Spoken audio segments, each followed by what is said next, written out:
shirkadda DP World ee la wareegtay maamulka marsada caalamiga ee Berbera ayaa markii koowaad gaarisay deeq biyo ah oo ka kooban 400 oo booyadood dadka danyarta ah abaartu ay ku haleeshay deegaanada ka dhow gobolkan saaxil iyo guud ahaan badalkan Jamhuuriyadda Soomaaliland waxaa munaasabadaasi ka qayb galay maamulka sare ee dekedda magaalada Berbera gudoomiyaha gobolka saaxil Jaamac Yuusuf Axmed iyo duqa degmada Berbera Cabdishakuur Maxamuud Xasan Ciidin mas'uuliyiin aad u tiro badan iyo xubno ka socda guddiga abaaraha ee gobolkan saaxil ugu horeyna waxaa halkaasi ka hadlay maariyaha dekedda Berbera Axmed Yuusuf Dirir duqa degmada Berbera Cabdishakuur Maxamuud Xasan Ciidin gabagabadiina waxaa soo gunaanaday hadalka gudoomiyaha gobolka saaxil Jaamac Yuusuf Axmed DP World waan idinku mahadnaqaynaa oo imika managerkoodii garabkayga taagay Masar Suuba iyo Toomiyo isna la socda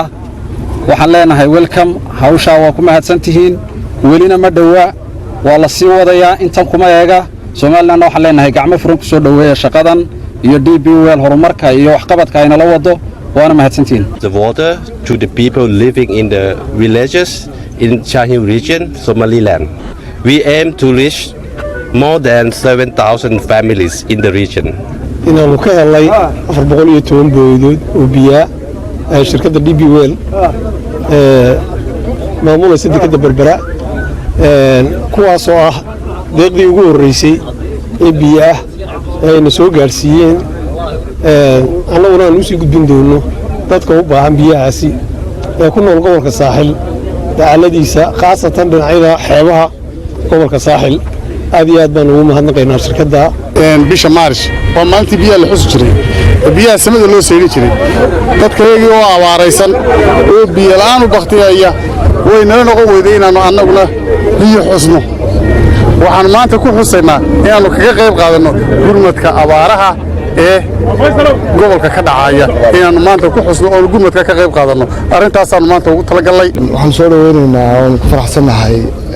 400 ee booyadood ee DP World naga soo gaaray waxaase rajaynayaa in Ilaahay ka baranay intii aan cidna tirinayn cidna aanay ku faanayn Ilaahay noo shubi doono sida ugu dhaqsaha badan leh Ilaahay waxaan ka baryaynaa raxmadiisa noo shubo waanu ka gudoonay 400 booyadood ay noogu tala galeen DP World iyadoo inta iyo ka badan aan ku sugayno inay taakuleenta abaaraha ay la soo gaaraan ilaahayna waxaanu ka rajaynaynaa maanta ilaa shalay toole waxa la filayaa saadaal fiican ilaahay waanu ka rajaynaynaa tii aan la odhanayaa 400 oo booyadood iyo 500 oo booyadood ayaa imanaya ayaa maanta nidib taagan aad iyo aad baan ugu rajaynaynaa assalaamu calaykum waraxmatullaahi wabarakaatu Cabdirashiid Sool Somali Cable TV magaalada Berbera